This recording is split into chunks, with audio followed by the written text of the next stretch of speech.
7h43, c'est aujourd'hui que sort donc En terre étrangère, vie d'immigrés du Sahel en Île-de-France, aux éditions du Seuil, un ouvrage d'Hugues Lagrange. Bonjour Hugues Lagrange. Bonjour. Alors le nom de Hugues Lagrange vous dit, amis auditeurs, sans doute quelque chose. C'est vous, Hugues Lagrange, qui en 2010 aviez suscité une sorte de polémique, de vif débat en publiant Le déni des cultures, un ouvrage qui pointait une tendance bien française, et on vous l'a reproché, une tendance bien française dans les sciences sociales et le débat public à occulter le poids des traditions culturelles dans les études sur l'intégration et ses difficultés des immigrants, notamment sahéliens, et ainsi vous faisait-on le procès de l'essentialisme et du culturalisme théoriquement banni des études universitaires ou sociologiques. Alors aujourd'hui, vous récidivez au fond avec un nouveau livre dans lequel vous présentez les récits d'immigrants sahéliens et de leurs descendants dans le prolongement des réflexions engagées donc avec le premier ouvrage, Le déni des cultures. Alors Hugues Lagrange, on a envie de vous poser une question.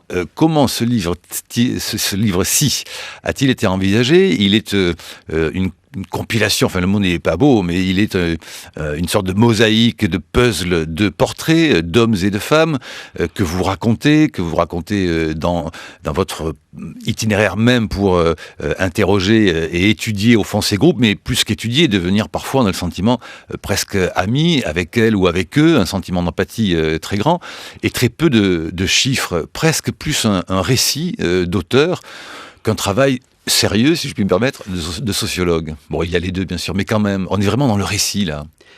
Oui, je l'ai envisagé et je l'ai réalisé presque parallèlement au déni des cultures. J'ai passé ces années en allant à Mantes et, en quelque sorte, quand je rencontrais des adolescents, ce qui était la commande pour répondre aux questions sur le décrochage social et scolaire, ces adolescents, je dis, desserraient peu les dents pour me parler d'où ils venaient. Oui, grosso modo, ils disaient rien et pas grand-chose sur leurs parents. Et surtout très peu sur leurs parents, sur leur origine. Et donc j'ai éprouvé très naturellement le besoin d'aller voir ses parents. Et à ce moment-là, je me suis rendu compte que je rencontrais séparément des hommes et des femmes qui pourtant parfois formaient couple, famille, mais c'était des univers séparés. Et j'ai été fasciné par ces univers, alors que tout dans l'apparence, dans ces voyages à Mantes, me laissait penser que j'étais dans une banlieue grise ou pâle ou blanche, etc., et qu'il y avait un relief, qu'il y avait une diversité d'expériences de vie, et qu'il me fallait franchir les seuils des portes, entrer dans les cafés, participer parfois à des réunions collectives, à des fêtes, pour les rencontrer. Révéler de l'invisible. Oui, en tout cas, du peu visible, oui. Comment vous y prenez-vous tout de même ? Parce qu'on reviendra sur l'idée que ce livre, effectivement, répond ou poursuit la réflexion du déni des cultures. Et je pense là, mettra fin sans doute aux polémiques qui vous avez d'ailleurs vous-même surpris en 2010. Parce que l'idée n'est pas tant de confondre l'origine de quelqu'un avec ensuite la question sociale et ce qui se déroulera dans les péripéties des vies de chacun et qui font parfois cette actualité violente que l'on décrit. Il est juste simplement le but de comprendre d'où viennent ces gens, quelles sont leurs coutumes, leurs traditions et comment elles se rencontrent, comment elles se cognent ou pas avec la société qui les accueille, si tant est qu'on puisse employer ce mot d'accueil. Oui, pour revenir sur ce point, puisque vous m'y incitez, j'ai trouvé dans un entretien que Achille Mbembe avait donné au Monde des remarques qui m'ont paru très intéressantes. On dit la différence en soi ne signifie pas grand-chose, mais la reconnaissance de la différence est un moment significatif, dit-il, stratégique dans le projet plus large d'un Senghor ou d'un Glissant, d'une épiphanie des nations. Et il ajoute, l'humanité sera riche de l'ensemble de ses singularités, elle sera appauvrie si ces singularités lui sont amputées. C'est ce sentiment qu'il y a des singularités, qu'il y a dans les trajectoires et dans l'histoire migratoire une cohérence qui ne se réduit pas à un certain nombre de caractéristiques énumérables comme le revenu, comme le niveau d'éducation, comme même le nombre d'enfants, m'est apparu essentiel. Il faut essayer de recomposer ce que on dissocie trop souvent avec des caractéristiques mises bout à bout. Utiles, ces caractéristiques, pour faire l'analyse, elles ne rendent pas compte de ce qui fait que une histoire a une cohérence, une trajectoire de vie a une cohérence, et c'est, tant bien que mal, ces trajectoires de vie que j'ai voulu d'abord connaître et ensuite restituer. Comment décrivez-nous tout de même, pour qu'on comprenne bien. Alors, on est comme vous dites, en aval de la Seine, dans les boucles de la Seine, et on est chez qui? On est chez qui quand on est chez Andrès, quand on est chez Damba, quand on est chez Binta, quand on est chez Myriam? Oui, on est dans les boucles de la Seine. C'est une particularité de l'histoire de notre pays et de l'histoire de la migration sahélienne, assez simple finalement. Dans les années 60, au début des années 70, les grandes entreprises automobiles, Renault et Peugeot, recrutent des ouvriers, et une partie de ces ouvriers vient d'Afrique sahélienne. L'Afrique sahélienne, on en parle beaucoup en ce moment. Absolument. C'est cette bande large qui se situe entre le Sahara et une zone située plus au sud, forestière. C'est une Afrique qui a des traditions assez différentes justement de l'Afrique du Golfe de Guinée, marquée par à la fois ces sécheresses et des difficultés économiques qui ont amené beaucoup de familles, beaucoup de villages à envoyer des travailleurs dans les pays du Nord, dans nos pays, en France particulièrement. Et donc je dis, ce sont des travailleurs délégués qui se sont installés d'abord dans les foyers, et puis, progressivement, on a construit des logements. On a construit des logements en masse à la fin des années 60, au début des années 70. Et ils auraient pu disparaître derrière la HLM, ils n'ont pas disparu. C'est là que j'ai rencontré Myriam et Andrès. Alors, comment, quelquefois de façon assez contingente, des rencontres au café que je me suis efforcé de solliciter comme ça, en étant présent, des rencontres dans des lieux de vie, des rencontres dans le centre de santé, mais très vite je me suis rendu compte qu'il y avait, c'est le cas de Myriam, elle me l'a confié directement, un besoin, un désir de raconter son histoire et de la faire connaître. Et en quelque sorte, je suis sa plume. Sinon, ce sont des biographies et des parcours oubliés. Oui, c'est une histoire qui, dans la complexité des trajectoires, dans l'expérience de vie, pourrait disparaître, pourrait rester dans cette oralité et ne pas trouver de traces. À tort ou à raison, j'ai donné cette trace. Alors quel est ensuite le but, alors justement tout de même, de l'ouvrage qui fait suite au déni des cultures? Il y a tout de même le sociologue, pas seulement l'homme empathique des situations et des gens qu'il rencontre, Hugues Lagrange. Il y a une manière de faire des portraits, sans que ce soit forcément la partie pour le tout, d'individus qui vont rencontrer une société qu'ils avaient fantasmée, dans laquelle ils pouvaient éventuellement imaginer que là résidait leur salut. Et c'est la confrontation aussi avec une réalité sociale extrêmement dure, et qui se confronte avec aussi des habitudes et des pratiques culturelles et des coutumes qui ne fonctionnent plus avec la société dans laquelle ils arrivent. Et c'est de là, au fond, c'est vers ça que vous voulez essayer d'aller, de décrire comment il va ne pas y avoir de rencontre. Oui, on ne peut pas aborder seulement le comportement des hommes et des femmes dans toute société en quelque sorte en se réfugiant derrière l'analyse des déterministes. Qu'est-ce qui les pousse? Ils n'ont pas assez d'argent, ou ils n'ont pas assez de ressources éducatives, ou ils sont devant telle contrainte ou telle limite. Il y a aussi les buts de vie qu'ils se forment. Et là, je dirais, si je devais résumer de façon très schématique les trajectoires que l'accumulation des biographies m'a révélé, je dirais qu'il y a un casque, il y a deux trajectoires croisées. En gros, les hommes partent de la mimésis et vont vers une affirmation croissante d'une identité africaine. Ce regard tourné vers l'Afrique, ces envois d'argent qu'ils font régulièrement et qui pèsent complètement sur la vie des familles, prennent de plus en plus de place. Alors qu'ils étaient venus avec ce qu'Édouard Glissant appelle très joliment l'insidieuse promesse de se constituer en l'autre, c'est-à-dire un peu cette idée de vivre comme des Occidentaux, d'être... ils disent souvent « je suis Bounty ».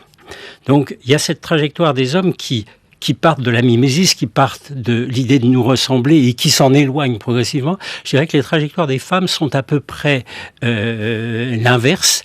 Elles partent de la tradition.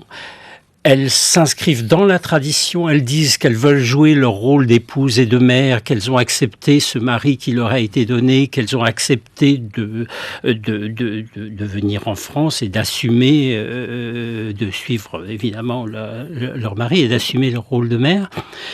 Et progressivement, de l'intérieur de la tradition, en disant « je respecte mes parents », en disant « je respecte cette tradition », en disant « je suis musulmane, j'ai pas besoin de le crier, je mets mon pagne, et puis quand je vais voir mes copines chrétiennes pour leur fête, on se rassemble, elles viennent nous voir pour nos fêtes ». Donc, elles se situent à l'intérieur de la tradition, mais petit à petit, je dirais... Pour certaines, elles résistent, pour d'autres, elles s'insurgent dans cette tradition, à partir de l'intérieur de cette tradition, comme si elles envisageaient de la faire évoluer de l'intérieur. Et c'est là que ça va être évidemment très compliqué. Et c'est là que ça va être très compliqué parce qu'on est à contretemps. Parce que, alors même qu'elles cherchent à acquérir plus d'autonomie, d'abord, l'emploi des femmes, et ça je l'ai vérifié statistiquement, je n'arrête pas complètement et d'ailleurs il y a un certain nombre de tableaux annexes qui en témoignent dans ce livre, faire des statistiques. Quand on regarde le niveau d'emploi des femmes, il a chuté, et il a chuté spécialement pour les femmes de la zone urbaine sensible. J'ai fait les calculs fin des années 80, tout début des années 90, il y avait encore des taux d'activité dans l'ASUS qui pouvaient dépasser 50%. On est à moins de 30% à la fin des années 90. C'est-à-dire que pour des femmes qui ont presque pas de bagage scolaire, pour la plupart d'entre elles, accéder à l'emploi devient très difficile. Donc elles sont dans ce mouvement où elles recherchent de l'autonomie, où pour un certain nombre d'entre elles, après avoir mis au monde des enfants, elles envisagent de travailler, il y a plus de boulot. Et ça va déterminer un déplacement et je dirais largement des engagements militants. C'est là que il y a en gros les mères courage et les femmes engagées. Les mères courage, celles qui font des ménages malgré tout et quelques activités comme ça, et puis des femmes qui s'engagent soit dans des activités sociales, soit dans des activités militantes pour les femmes. Mais des vies très dures. Les portraits que vous faites sont... Des vies très dures, parce qu'il y a d'abord la solitude, parce qu'il y a ensuite l'isolement qui n'est pas simplement la solitude, qui est un enfermement plus ou moins délibéré, des contraintes ou des obstacles mis à leur liberté de circuler le plus simplement, et puis qu'il y a aussi des violences. Alors Hugues Lagrange et Marouane Mohamed, l'enjeu de votre démarche, cette fois avec ce qu'on pourrait appeler le deuxième volet du déni des cultures, avec ce En terre étrangère, il est comment ? Il est de continuer de bousculer le regard que l'on a sur et la compréhension réelle de certains faits sociaux en France, comme discrimination, difficulté d'intégration, échec scolaire, dérive adolescente. Oui, mais en quelque sorte en prenant le point de vue aussi des immigrés qui sont des émigrés d'un côté et des immigrés de l'autre, qui viennent de pays qui, pour la génération des parents, parce que je me suis intéressé essentiellement là à la première génération, celle qui a fait le trajet. De ceux qui sont arrivés dans les années 70. De ceux qui sont arrivés dans les années 70, mais certains un peu plus tard, et qui ont fait un trajet avec des intentions. Et je dis, ces intentions sont importantes. Qu'est-ce que c'est s'intégrer ? quel est leur projet en venant en France? Ils viennent pas en France pour s'intégrer. Ils viennent en France parce que il y a de cruels besoins qui ne sont pas remplis, et ils viennent en France avec un mandat très lourd, en particulier pour les hommes, d'envoi, et ces envois d'argent qu'ils font au pays structurent leur vie ici. Et donc, pour une série de ces familles, elles sont prises entre deux buts qui sont pas forcément contradictoires, mais enfin qui entrent en tension. S'accomplir ici, et d'autre part, remplir ce mandat, envoyer de l'argent, soutenir leurs familles, rester dans des pays qui ont subi de façon cruelle les politiques d'ajustement structurel et les difficultés d'un commerce mondial qui n'est pas extrêmement équitable. Et ce que vous voulez montrer, c'est montrer quoi ? Le choc tout d'un coup au fond des coutumes, le choc des traditions et la difficulté à ce qu'on appelle à s'intégrer du fait même de comment on est constitué culturellement. Je veux pas montrer le choc, je veux interroger qu'est-ce que c'est pour un immigré que la vie bonne, qu'un projet de vie en France. Qu'est-ce que c'est ? C'est cette question. Qu'est-ce qu'ils peuvent envisager ? Comment se réaliser ici ? Sans se renier, et donc en trouvant un équilibre avec les aspirations qu'on a et une société qui par ailleurs est construite d'une façon très différente. Et donc c'est cette... Oui, vous dites qu'ils ne le rencontrent pas, parce que très souvent ils vont rencontrer quoi ? La ségrégation, la relégation ? C'est vrai, mais... C'est cette notion, si je devais développer un peu sur ce qu'ils envisagent, qu'est-ce que c'est qu'une identité ? Ils se construisent avec une identité. Une identité, c'est à la fois une identification, une façon de se rattacher à des groupes plus larges qui ont une histoire, qui ont une religion, qui ont des mœurs différentes. Ils ne se sont pas débarrassés de ça comme on se débarrasse dans le vestiaire de son manteau en venant.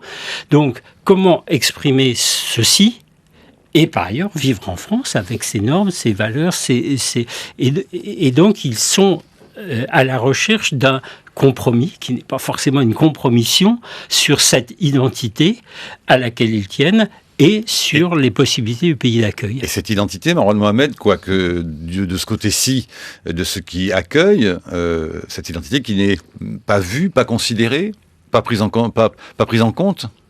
Alors, sur la question de la prise en compte de l'identité, on est dans une forme de paradoxe en France, c'est-à-dire qu'il y a un discours un peu globalisant, une tradition de discours globalisant où on ne veut pas voir, on ne veut pas considérer les cultures, enfin, l'identité minoritaire, etc. Et en même temps, on a des identités minoritaires qui ont toujours été vivantes, qu'elles soient régionales ou transnationales. Elles continuent à vivre, elles se modifient avec le temps. On le voit très très bien avec les populations les plus anciennement arrivées, qui n'ont pas totalement abandonné, mais qui ont trouvé des formes d'accommodement. Au fond, l'ouvrage d'Hugues raconte aussi des transformations. Voilà. Quelque chose de très dynamique, quelque chose qui est en cours, et un regard sur cette question-là. Plus largement, moi je voudrais quand même rappeler quand même le contexte de cet ouvrage-là, qui est dans la continuité d'un autre ouvrage qui avait fait parler de lui. Qui était aussi dans un contexte extrêmement particulier. Qui était dans un contexte particulier. De débat sur l'identité nationale, de stigmatisation des immigrés. Exactement. Avec aussi un certain nombre d'élus, de journalistes, d'intellectuels ou de professionnels qui se posent énormément de questions sur le comment faire et qui a besoin aussi d'avoir un cadre de réflexion, un cadre de pensée qui a accueilli, à mon sens, d'une manière d'une manière très vive, l'accueil du déni des cultures. Moi, j'ai été assez critique. On a eu cette discussion plusieurs fois avec Hugues. J'ai écrit aussi publié une critique de l'ouvrage parce qu'il y avait un certain nombre de choses qui, à mon sens, posaient problème. Et c'est vrai qu'en ouvrant cet ouvrage-là, je m'attendais à avoir un lien plus fort entre le déni des cultures et celui-là. Et en fait, on passe d'une sociologie de la délinquance à une forme d'anthropologie culturelle. On passe de l'un à l'autre, donc le lien, il n'est pas si évident que ça. Il est plus implicite qu'autre chose. C'est au lecteur de le faire. Ce qui est dû à la manière dont ce livre-ci est écrit par rapport aux cultures, avec cette forme d'empathie, de description, par moments presque un peu romanesque. Le Hugues Lagrange qui écrit ce livre-ci se met en scène souvent, et puis même se dévoile sur des émotions. Le mot émotion est écrit à plusieurs reprises dans votre livre, Hugues Lagrange. Je suis ému, oui. Vous dites. Alors... Mais je vous attends. On passe de l'analyse un peu globale au jeu, et la transition entre l'analyse globale et le jeu, c'est aussi une prise de position, une forme de rapprochement, peut-être une réponse aux critiques qui ont été apportées. Mais moi, plus largement sur cet ouvrage-là, je trouve que, c'est un ouvrage sur les dynamiques d'installation, sur les dynamiques d'enracinement, et du coup, il s'inscrit dans une longue tradition de recherche sur l'installation, les conditions d'installation, les conditions d'adaptation des populations immigrées, notamment les populations immigrées les plus récentes, y compris pour les populations sahéliennes. On a des ouvrages sur les Soninké, on a des ouvrages sur les Peuls en France, sur les Soninké en France. Enfin, il y a quand même une littérature qui existe, et cette contribution-là arrive dans cette continuité-là. Moi, j'ai appris des choses. Je travaille un peu sur les mêmes populations, mais à travers un angle différent. Donc, j'ai appris un certain nombre de choses, et il y a beaucoup de choses qui m'ont plu, au-delà de la qualité de l'écriture. Il y a beaucoup de choses qui m'ont plu dans la manière de retranscrire et de donner la parole à. Voilà. C'est-à-dire que les personnes deviennent un peu sujets, contrairement aux ouvrages, à de nombreux ouvrages, où ils sont parlés, et on ne les entend pas parler. Par contre... et c'est un petit peu l'objet de la discussion. Il y a quand même des choses qui m'ont fait réagir. Tout à l'heure, Hugues Lagrange a dit qu'en gros, il fallait aussi sortir d'une analyse par les déterminants classiques socio-économiques, etc. Mais au moins la compléter. La compléter. Et effectivement, là, on est dans des déterminants identitaires, des déterminants culturels. C'est-à-dire qu'on passe de formes de déterminants qui sont classiquement utilisées à une autre, mais aux dépens des autres. Et c'est la première remarque que je peux faire, c'est qu'on a l'impression que tout est culturel, que tout est identitaire, et que finalement les questions sociales ou les questions scolaires, dans cet ouvrage-là, mais c'est sûrement un choix, sont reléguées. Et ça donne l'image, c'est vraiment l'image que j'en ai eue, qu'au fond, il y a une vie trop d'effets de causalité avec la question culturelle et identitaire. C'est vraiment le sentiment que j'en ai, à la fois dans le contenu des récits, dans ce qui est choisi, ce qui est montré, les choix qui sont opérés, c'est par l'auteur, là, dans ce qui va être montré, ce qui va être développé, mais également sur la succession des thématiques. Moi, j'ai été par exemple très frappé en lisant, j'ai lu les 3/4 du livre, il me reste un quart à lire, il faut que je sois honnête, je l'ai reçu hier, et donc je l'ai lu, mais j'ai pas fini. Mais j'ai quand même été frappé par le caractère très, j'ai envie de dire, très dur, et essentiellement dur. C'est-à-dire qu'on parle très peu, on parle de sentiments de souffrance, beaucoup, quand l'empathie, elle est basée sur la souffrance ou les épreuves que vivent les gens, mais il y a des thématiques qui n'arrivent quasiment jamais. L'affection, l'amour. Il n'y a pas d'amour. Il n'y a pas d'amour. On a le sentiment qu'il n'y a pas d'amour. Moi, c'est quand même quelque chose qui m'a frappé. Les premiers chapitres, l'enchaînement des chapitres est quand même assez frappant. On parle des hommes, des femmes, boum, violence et domination. Ça tombe directement, et on a le sentiment que la violence et les rapports de domination, c'est quand même le carburant premier. Que la contrainte, c'est quand même le cadre premier, et qu'on cherche là-dedans l'amour, qu'il soit conjugal, qu'il soit filial. Il est vraiment très, très, très peu présent dans cet ouvrage, et bon, c'est par rapport à l'expérience de recherche ou l'expérience de vie que j'ai avec beaucoup de populations maliennes, sénégalaises, mauritaniennes, c'est quand même quelque chose qui m'a interrogé. Hugues Lagrange. Oui, enfin, les immigrés du Sahel en France n'ont pas eu la vie des bisounours. Il y a de l'amour, il y a des relations certainement très très fortes avec les enfants. Cette tendresse ou cette qualité d'échange, par exemple entre hommes et femmes, ne m'a pas sauté aux yeux. C'est même ce qui m'a troublé, c'est que beaucoup de femmes m'ont expliqué, mais Enfin, vous croyez pas quand même que quand mon mari rentre, comme dans les familles occidentales, on va s'asseoir l'un en face de l'autre et commencer un échange. Moi, je suis là pour tenir les enfants, pour faire qu'ils ne l'ennuient pas trop, qu'ils puissent se reposer après son travail. Alors, je suis un peu troublé de ce que tu dis, Marwan, parce que, bon, on peut me reprocher de ne pas avoir évoqué la mort, mais si j'avais pas évoqué les difficultés de vie, on peut dire, mais c'est quoi ce sociologue qui, premièrement, fait un ouvrage, non pas le déni sur la délinquance, sur la socialisation, j'y insiste, dans les quartiers pauvres. J'ai consacré beaucoup plus de pages, si on prend simplement le volume, à la question scolaire et à la question de l'éducation qu'à la question de la délinquance. Mais j'avais une commande, décrochage social et scolaire.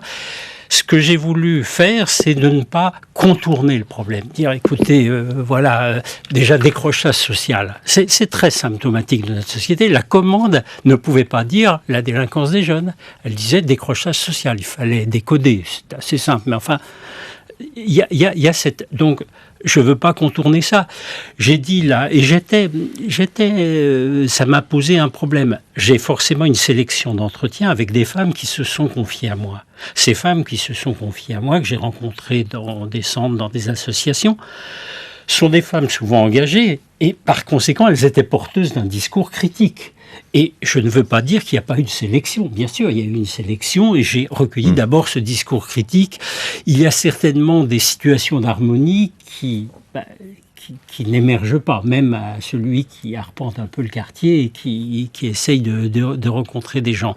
Donc, j'admettrais bien qu'il y a cette partie des choses qui peut-être est... Et puis le très intime, je le dis honnêtement, l'intime des relations, il ne m'a pas été donné de le rencontrer et de pouvoir en rendre compte.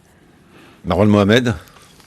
Oui, mais justement, si je reprends un petit peu cette question le chapitre sur les violences, c'est celui qui m'a le moins convaincu, pas parce que j'ai envie de cacher ou que je suis dans une posture de réhabilitation ou d'empathie excessive, etc. Je pars du principe que je suis assez d'accord avec Louis Lagrange. On traite les faits sociaux tels qu'ils se présentent à nous, tels qu'ils fonctionnent, tels qu'ils se déploient, et puis on n'a pas à contester, à cacher, à masquer ce qui nous dérange personnellement. C'est pas ça le souci. Mais par exemple, si on prend ce chapitre sur violence et domination qui arrive juste après, donc qui pose un cadre définitif, on l'a toujours en tête quand on parcourt le livre, c'est quelque chose qui vient de manière récurrente. Dans l'introduction, les mots qui sont utilisés un petit peu pour qualifier ces tensions, conflits, violence, humiliation, mœurs sexuelles. Il y a une conception aussi de l'islam, moi, qui m'interroge de manière générale, parce que c'est une forme d'islam à problème et qu'à problème. Il n'y a rien d'autre, il n'y a pas d'alternative à cette vision-là. J'avais déjà ressenti ça dans le déni des cultures. Il y avait des mots qui m'avaient frappé quand même dans ce livre-là et qui m'interrogeaient. Mais sur le chapitre sur les violences, en plus c'est très honnête. On n'a pas de données un peu générales qui nous permettent de savoir quelle est la prévalence des violences faites aux femmes ou violences conjugales dans les familles sahéliennes par rapport à l'enquête ANVEF. C'est dit que les discours recueillis sont beaucoup des discours militants et ça a un profil particulier. Les médiatrices de quartier, les représentantes associatives, c'est souvent des gens qui se sont engagés à partir de souffrances personnelles, qui se sont affranchis d'un certain nombre de choses, qui se sont positionnés en partie contre les traditions et qui font avancer beaucoup de choses dans les communautés en question. C'est pas ça que je conteste, mais c'est quand même un discours qui est engagé, construit, très influencé par l'action des institutions, les représentations des institutions, etc. Et du coup, qui donne une version d'une réalité, mais une version très orientée vers ces thématiques-là. Et du coup, moi, je sors de là et je me dis, mais... vraiment, j'ai fini ce chapitre-là et je me dis, mais alors, soit j'ai vraiment loupé quelque chose, moi, dans mes recherches ou dans mes observations, dans mes ressentis, dans mes échanges, avec beaucoup de parents, soit j'ai vraiment loupé quelque chose, soit il y a une orientation très négative des relations conjugales, etc., qui me permet pas, moi, d'avoir un regard un peu distancié, nuancé sur cette question-là. Qui tord la réalité que vous connaissez, par rapport à ce que C'est les mêmes réalités, c'est les mêmes familles. Elles viennent des mêmes régions. La plupart des familles maliennes viennent de Caille. C'est des familles sahéliennes, une grande partie soninké, celles que j'ai pu observer. Mais c'est les mêmes familles. Certaines habitent dans les Yvelines d'ailleurs, qui ont déménagé à Villers-sur-Marne. Donc il y a des circulations comme ça. C'est pas ça le souci. C'est que la démarche, c'est peut-être une question de démarche de recherche, de positionnement, de temps passé. Je sais pas, mais en tout cas, moi je suis troublé en fait par ce chapitre. Le tableau est trop noir. Il m'interroge. Oui, alors, Hugues Lagrange et Agnès Benassi-Kéré. Sur les violences, et il ne faut pas se tromper, donc d'abord il faut reconnaître, et ça fait aussi partie toujours de notre déni, il n'y a pas d'enquête sur les auteurs, il n'y a pas d'enquête sur les victimes, il n'y a pas d'enquête, je veux dire en termes d'origine, je ne dis pas qu'il n'y a pas d'enquête de victimation, je le rappelle, et on sait très bien que beaucoup de nos collègues font un travail énorme pour réaliser ces enquêtes de victimation, mais effectivement, je ne peux pas me prévaloir d'un tableau statistique en disant, ben voilà, il y a cette fréquence. J'ai relevé quand même dans l'enquête ANVEF, donc la seule enquête, une enquête sur les violences envers les femmes en France, réalisée en 2000, où il y a une mention de la seconde génération issue de l'immigration maghrébine, où on voit quand même qu'il y a une prévalence des violences de toute nature de 7,5% contre 2% dans la population autochtone. Je dis que au national ou classe populaire, parce que là aussi il y a peut-être. Non, mais c'est contrôlé pour le milieu. Donc il y a une différence. Et puis on ne peut pas aller plus loin et l'étendre à un autre groupe. C'est peut-être plus, c'est peut-être moins. Donc je me situe pas sur ce plan-là. Simplement, je dirais presque en lisant ou en recevant ces histoires de vie de femmes, cette récurrence des violences, alors même qu'elles n'étaient pas au centre de leurs propos, m'est apparue fortement, y compris pour un certain nombre de femmes de la seconde génération. Il y a cette histoire d'Ernestine. Ernestine est une jeune fille d'abord qui n'a pas une scolarité géniale, elle est bonne à la course, elle a une aventure avec un garçon, ça se sait, les copines le rapportent, elle se fait casser la gueule par son frère, elle est mise dans le coma, enfin je veux dire ça va jusqu'à être mise dans le coma, et puis après il y aura des récurrences. Ça m'a un peu troublé, alors même qu'elle est dans la seconde génération, qu'elle est comme ça. Et puis ce qui m'a été dit justement par des femmes, elles immigrées, de façon très pudique, elle me dit les naissances sont acculées, et puis il y avait toujours ces violences, et puis il m'a mis 3 fois à l'hôpital. Et je me suis dit, je ne peux pas passer à côté de ça. Et alors, peut-être j'ai donné une place indue, mais j'ai essayé de réfléchir pourquoi. Et l'argument que je donne, et qui mérite discussion, mais je trouve que c'est intéressant, je ne dis pas du tout que c'est lié à une certaine qualité de l'islam, à l'islam, ni au patriarcalisme, mais à sa crise. Et j'insiste là-dessus. Quand l'idéal patriarcal fonctionne, il ne donne pas lieu à des violences. Précisément parce que la domination s'opère suivant des cadres où elle a sa cohérence, ses équilibres et ses modalités de réalisation qui n'impliquent pas le recours à cette sortie qu'est la violence, à cette extraordinaire qu'est la violence. On est dans une situation où on a un patriarcalisme en crise, où on a des liens d'effet, où on a des familles démembrées, où on a des hommes affaiblis qui se sentent en porte-à-faux et qui se sentent dépassés par les femmes. Et c'est une chose qui m'a beaucoup troublé, c'est que au début, j'entendais, y compris de la part des hommes, le terme de jalousie. Et je l'ai mal compris, je l'ai pris comme une jalousie sexuelle. C'est une jalousie qu'elles sachent, c'est une jalousie qu'elles aient accès. Je n'ai pas pu ne pas mettre ça en relation avec la situation des enfants, avec les questions éducatives et avec... Agnès Benassi-Kéré. Alors justement, je voulais vous interroger sur les enfants, puisque statistiquement, je crois, quand on prend l'ensemble de la population immigrée, on voit que la seconde génération fait moins bien que ses parents en termes d'intégration dans l'emploi, ce qui est assez surprenant puisqu'ils n'ont pas affronté les barrières de leurs parents, barrières éducatives, barrières culturelles. Ils sont quand même français, ils ont bénéficié du système scolaire français. On pourrait imaginer qu'ils s'intègrent mieux. Alors, je voulais rapprocher ça de ce que vous avez dit sur la trajectoire des parents, une espèce de trajectoire croisée entre le père et la mère, avec un père qui regarde un peu dans le rétroviseur. Comment est-ce que vous interprétez, donc dans le cas des familles sahéliennes, cette difficulté de la seconde génération à s'intégrer? Pour eux, il n'est pas question de revenir au pays, donc ils sont français, ils restent. Donc, quelle est la difficulté et comment est-ce que vous interprétez donc ce problème familial finalement? Hugues Lagrange. D'abord, elle ne fait pas tellement moins bien. Hein. Si je prends les études, d'abord celle de Louis-André Vallet, qui avait montré le contraire. Alors, en prenant les immigrés d'une façon extrêmement globale, les enfants d'immigrés, il montrait que situation comparable en termes de niveau d'études des parents ou en termes de statut socio-professionnel des parents, ils faisaient plutôt mieux. Ce qui se comprend, hein, il y a une espèce de motivation de la seconde génération. Récemment, un jeune collègue ou un étudiant en fin de doctorat, Mathieu Hichoux, montrait que en fait, si on détaille les origines, à la fois les jeunes d'origine turque et les jeunes sahéliens font sensiblement moins bien. Les jeunes originaires de Chine ou du sud-est asiatique font sensiblement mieux. Ce qui est plus intéressant, c'est qu'ils montrent en appariant les situations, donc en mettant à conditions égales les différents groupes, il faisait beaucoup réduire ce décalage. Donc, pas tellement moins bien. Mais c'est vrai qu'il reste plutôt dans ces deux groupes-là un déficit, les jeunes de la seconde génération d'origine turque et d'origine sahélienne. Pourquoi ne font-ils pas vraiment mieux ? Pourquoi font-ils pas vraiment mieux ? Alors, justement, la question se pose, et pourquoi, finalement, les jeunes d'origine asiatique font sensiblement mieux?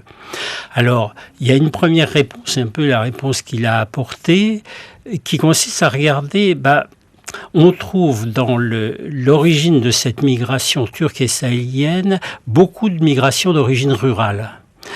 Et on trouve dans les migrations chinoises plutôt commerce, classe moyenne, etc. Comme si là, il y avait une meilleure préparation à une réussite compétitive scolaire. Et je me disais, en pensant d'ailleurs un peu au genre de critiques que tu m'as faites, pas toujours d'une façon... parfois de façon légitime à propos du déni des cultures, en particulier sur la taille des familles, la taille des fratries. Cette origine rurale, on aurait pu peut-être voir aussi sa trace dans un niveau d'études de la mère en spécifiant qui est inférieur à celui des mères chinoises, par exemple, qui peut-être Donc là, on est devant un ensemble d'indicateurs assez fins sur les déterminants en deçà de la migration qui peuvent expliquer des différences de parcours, ou du moins provisoirement Moi, je suis, sur la dernière époque, je reste persuadé. Merci. Je reste persuadé que la taille des fratries et tout ce que ça implique comme conditions de vie, comme disponibilité, comme répartition du revenu, comme fatigue, comme usure, comme conditions de scolarité, parce que là, toutes les enquêtes nationales, pas seulement sur les populations sahéliennes, montrent que la taille des fratries, il y a un lien entre la taille des fratries et la réussite scolaire, toutes choses égales par ailleurs. Il y a un lien entre la taille des fratries et la réussite en termes d'insertion professionnelle plus tard. C'est-à-dire que, à mon avis, il y a là... alors, la taille des fratries, bien sûr, c'est pas déconnecté de la question culturelle. Le niveau de fécondité et les origines, c'est directement lié. Ça, c'est clair qu'on peut pas les déconnecter. Mais où est-ce qu'on place le curseur en termes d'analyse, en termes d'interprétation, au niveau des conditions de vie liées à la taille des fratries, avec question de scolarité, de revenus, d'organisation familiale, domestique, ou bien est-ce qu'on regarde plus du point de vue des normes et des valeurs du climat familial? Je me rappelle que c'était tes données à toi, que j'avais même cité, où tu montrais que si on neutralise la taille des fratries, on fait tomber l'effet origine s'agissant des vols et des violences, c'est-à-dire les principales catégories d'inconduite des adolescents aujourd'hui. Donc je pense c'est pas la seule piste de réflexion, mais c'est quand même un élément de compréhension solide.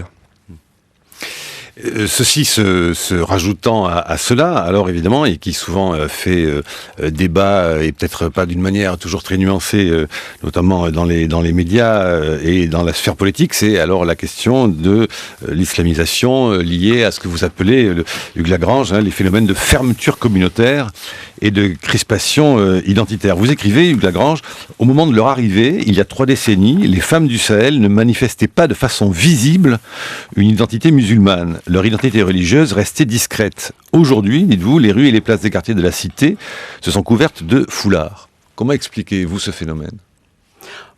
Je crois qu'il y a beaucoup d'éléments, mais il y a eu une évolution au sein de l'islam dans les 30 dernières années, et sans doute dans les 3 ou 4 dernières années aussi importante, et qui ne va pas forcément dans le même sens.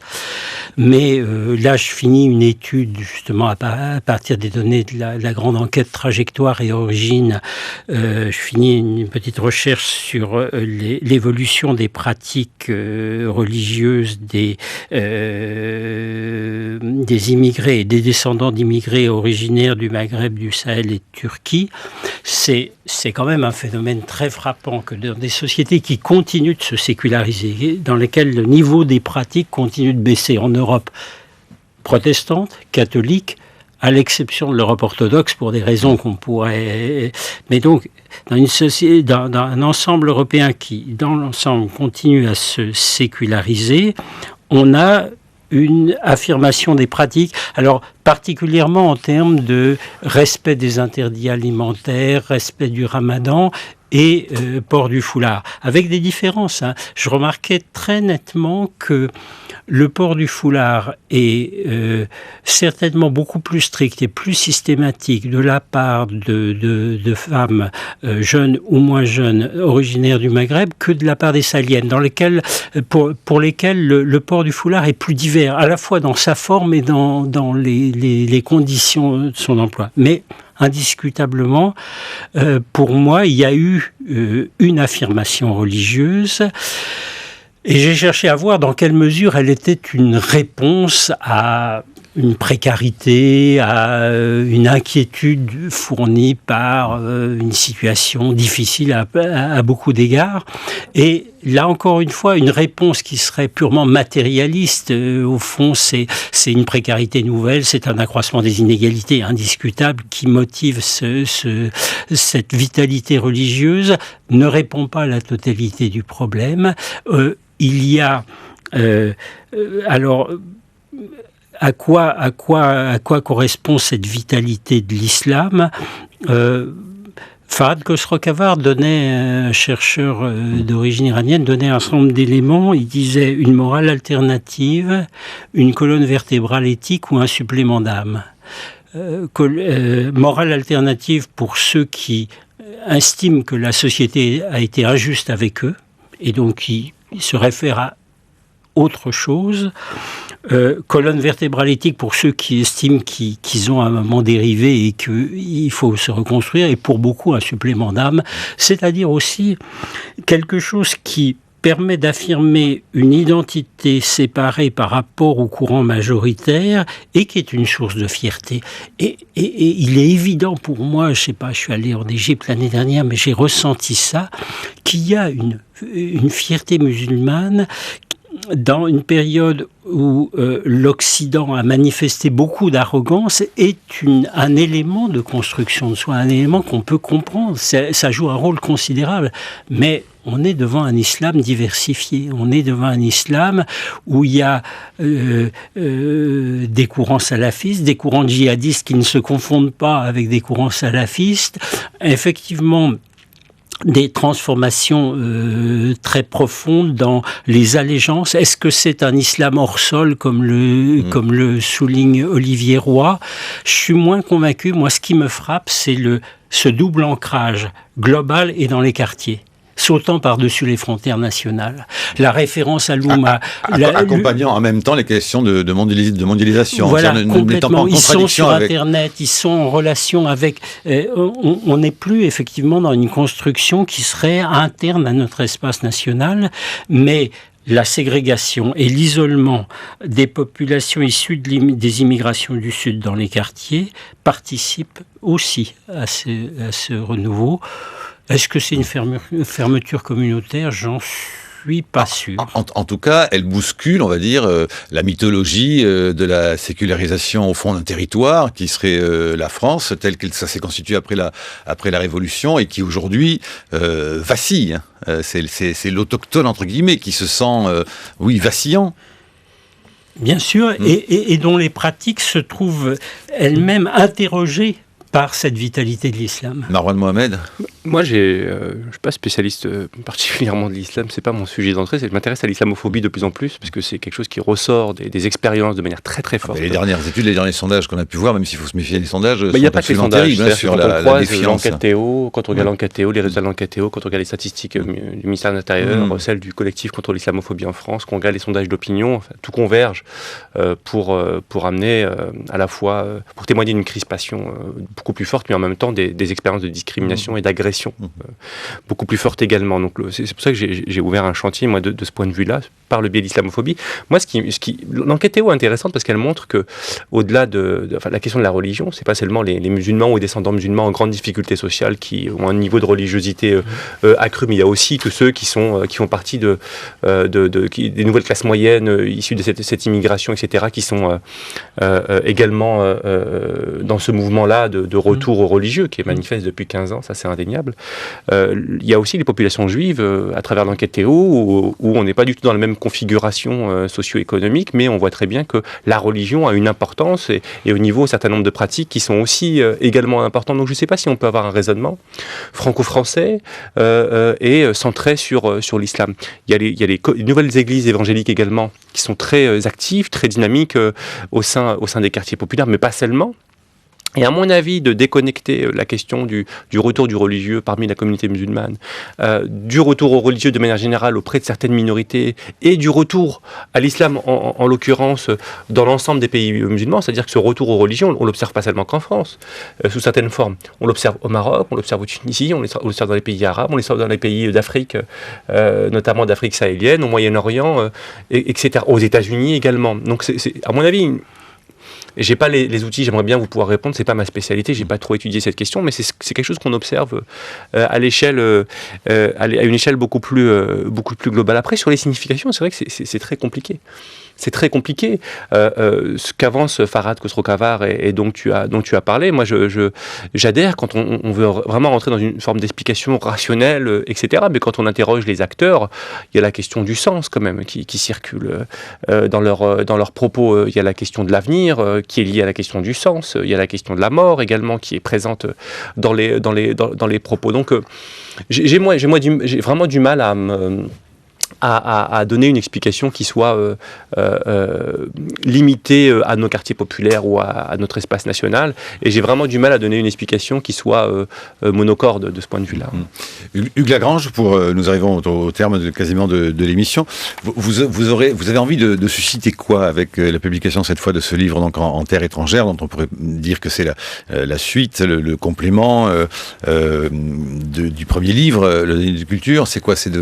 C'est d'une prise de conscience politique nouvelle de ce qui, au fond, constitue l'échec des politiques publiques en matière d'intégration depuis une trentaine d'années, parce que tout simplement, il y a eu comme vous le disiez, des dénis, des questions tabous qu'il faut peut-être aborder plus franchement, ou qui ont commencé à être abordées plus franchement par les politiques et les sociologues. Soulever ces débats, certainement, mais aussi interroger sur le sens d'une vie en émigration et peut-être sur le sens d'une vie tout court et de ne pas juger simplement réussi ou raté. Réussi ou raté au sens où parce qu'on a un accomplissement social, parce qu'on a eu de la mobilité sociale ascendante, on aurait eu une vie réussie, et parce qu'on aurait eu moins de mobilité sociale, pas de mobilité sociale, il n'y en a pas beaucoup, me semble-t-il, parmi, en tout cas, cette génération des migrants du Sahel, on aurait eu une vie ratée. Je ne le crois pas. Alors, il y a plusieurs indices. D'abord, à quelle aune on mesure la qualité de sa vie ?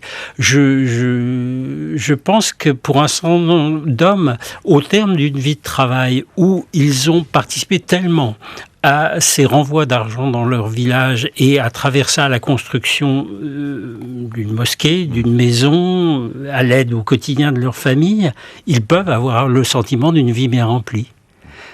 Je dirais un peu la même chose pour les femmes, en construisant une dignité, une vie qui n'est pas dans l'acceptation de ce qui leur paraissait inacceptable, avec un certain stoïcisme, elles ont eu aussi une vie réussie.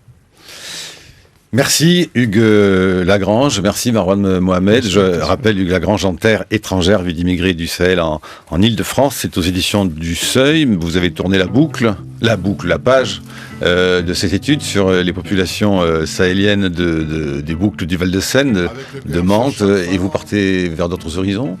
Oui, je souhaite poursuivre sur les questions d'autonomie des femmes en Inde.